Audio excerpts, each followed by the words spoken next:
Marcus, sit down. The words were quiet, but the room shifted the second I said them.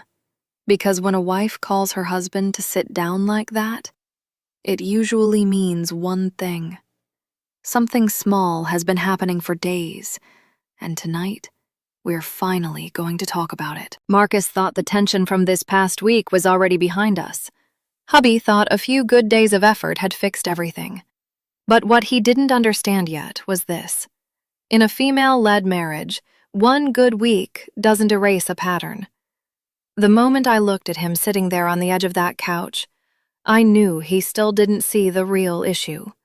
But he was about to. Now, if you enjoy stories about female-led relationship dynamics, the subtle moments most couples never talk about, take a second and like the video and subscribe.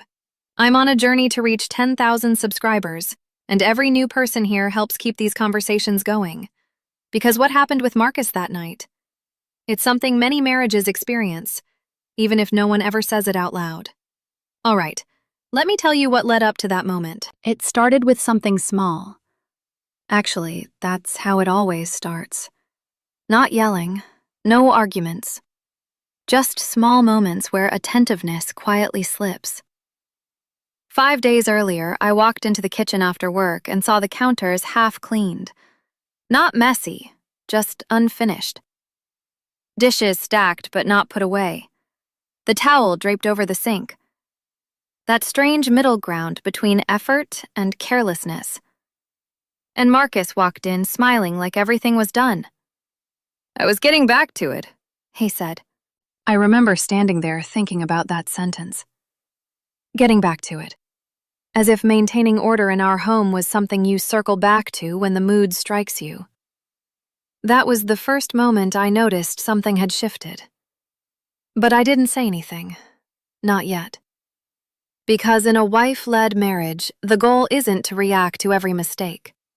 The goal is to observe patterns. And by the end of that week, the pattern was extremely clear. 2 days later, it was the laundry. Again, not undone, just careless. Towels folded halfway. His side of the closet perfectly fine. Mine, handled like detail didn't matter. That's when I realized something important. Marcus wasn't being disrespectful on purpose. He was drifting. And drift is far more dangerous than a conflict. Because drift slowly teaches Marcus that my standards are flexible. That my patience will cover his lack of attention. Once that idea starts growing in a marriage, respect begins to soften, and I will not let that continue. Why did Marcus' attention start slipping in our relationship?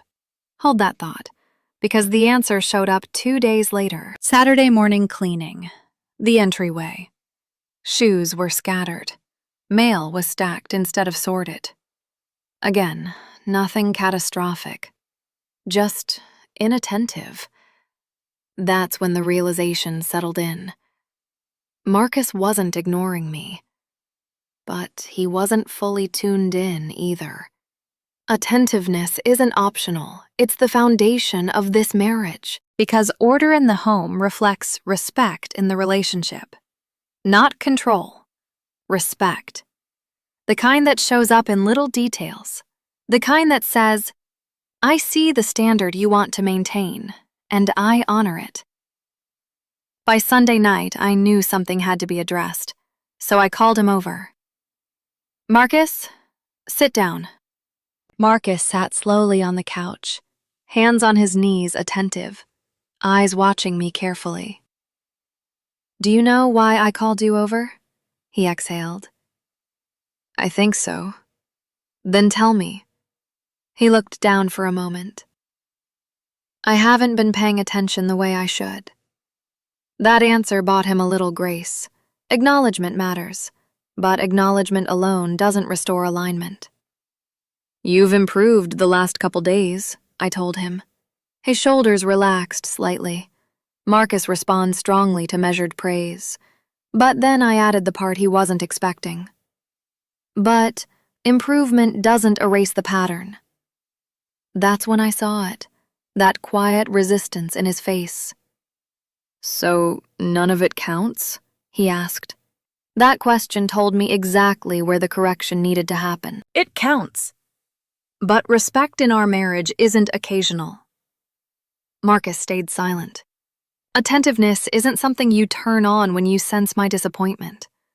It's something you maintain. I watched the realization settle into him. Consistency is the real measure of respect. Clear boundaries, clear standards, what keeps our marriage from quietly unraveling. A correction protects the structure. It protects the balance. The love in that structure makes it possible. I told him something I needed him to hear clearly. When I correct a pattern, Marcus, it's not because I'm angry. It's because I care too much about our marriage to let drift become normal. Marcus needed a reset, and the standard for the next 7 days to reset structure. Clean the kitchen before relaxing. Check in with me each evening. Handle details before they became reminders. Small things, but intentional. Because discipline in our relationship isn't about control. It's about reflection. It's about helping someone realign with the structure that keeps the relationship strong. Marcus listened quietly. Finally, he nodded. I understand. Stand up, Marcus. Steady yourself. The moment I knew the conversation had worked. Not because he apologized and promised to do better. I've heard promises before. Promises are easy. What told me the conversation had reached him was something quieter, something I could have missed if I wasn't paying attention. It was the way his shoulders dropped. The tension that had been sitting in his jaw all evening slowly loosened. Marcus wasn't defensive anymore, or calculating what he should say next. Marcus was steady now, grounded. That's when I saw it. Relief, clarity, alignment. I know that moment, when hubby stops pushing against the structure and remembers why the standard exists in the first place. He looked steadier, like someone who had finally stopped drifting long enough to find his center again. Marcus doesn't actually struggle with expectations. Marcus struggles when the expectations become unclear, or when he starts assuming my standards will bend. Marcus is more focused for now. The rhythm that makes everything else in our relationship feel easier. And that's exactly what I started seeing over the next couple of days. Small things. The kind most people would overlook. The counters clean before I even stepped into the kitchen. The entryway cleared before dinner. Laundry folded the way I like it. Not rushed, not halfway done. Attentive, intentional, not performative. Real. That told me something important. Marcus hadn't been resisting the structure. He had simply lost his focus, the way people sometimes do when life gets noisy and old habits start replacing attention.